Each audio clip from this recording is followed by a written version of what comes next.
My name's Chris Haynes from Lakeland, Florida. Joined the Air Force in 2011. Big into running, big into music, anything fitness related. Mainly triathlon, so running, swimming, cycling, pretty much what dominates most of my time. So, right around March 1st actually was when I was actually wheeled into the operating room. So the last week of February, ended up unknowingly I had a severe case of mono. My spleen actually ruptured. Before it ruptured, I went into the emergency room and it had a small tear. So I was slowly bleeding into my abdomen. They originally thought that it was, before they realized it was a tear, they thought it was either lymphoma or leukemia. After that, I went through another CAT scan. They found the tear, decided to remove the blood from my abdomen. It was acting as a tourniquet actually, so I stopped bleeding internally. I had about 4.5 liters of blood in my abdomen that they drained out, and then later on that night my spleen actually just ruptured rapidly. I was rapidly bleeding out, losing blood fast. Just had a great medical team that came in, kept me alive long enough for the surgeon to come in and wash in. They rushed me to the OR, and after that I woke up and I had about 40 staples, no spleen, so a little bit lighter, breathing tube, NG tube, and I also had a JP drain, which just drains abdominal fluid in my side here. So I had to start, I don't want to say learning how to walk again, but gaining the strength to walk again. I could only walk, 30 steps or so without having to lie back down. So went through that whole healing process fairly well. While I was recovering from my splenectomy, my kidney shut down. Thankfully, my kidneys were able to start working on their own again. Basically, just because of the trauma, everything started to kind of shut down. The second time I went to the hospital was my gallbladder and my intestines. So scar tissue had, or adhesions, they call them, had wrapped around my intestines and basically cut them off, and as well as my gallbladder quit functioning as well, just because of the traumatic event itself.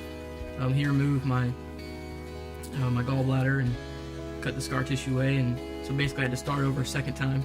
That was more of a mental hit than anything else. It's not common to almost die in the OR and then come back from that just to lose all that progress again, have to go back into the hospital.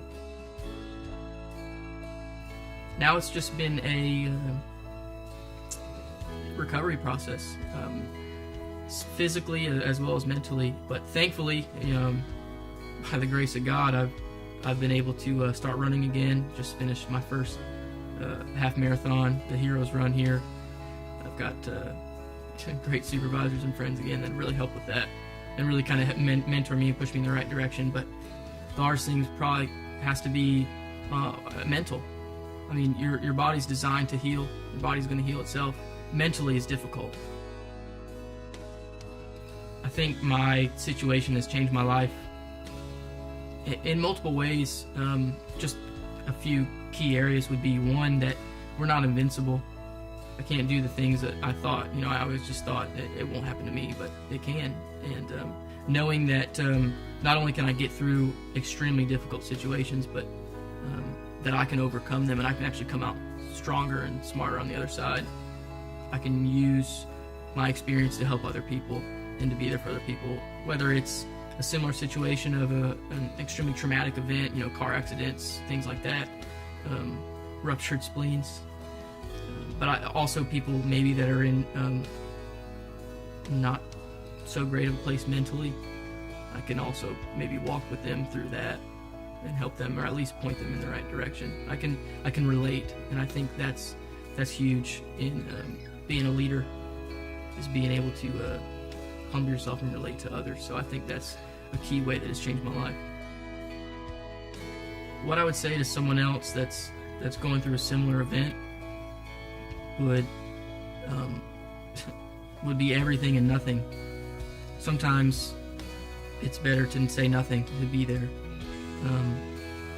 Again, Trey and his wife and the rest of the Warrior Network, sometimes they were just there and that's what you need. It's just someone to be there with you, supervisors, friends, family, regardless of what that issue is, that you can overcome it. There's ways to overcome it, whether it be spiritually. Of course, I give my credit to God, but whether it be spiritually or through friends, or there's a way that you can overcome it, that you can show your resiliency. Eventually you'll just be able to look back on it and see how far you've come.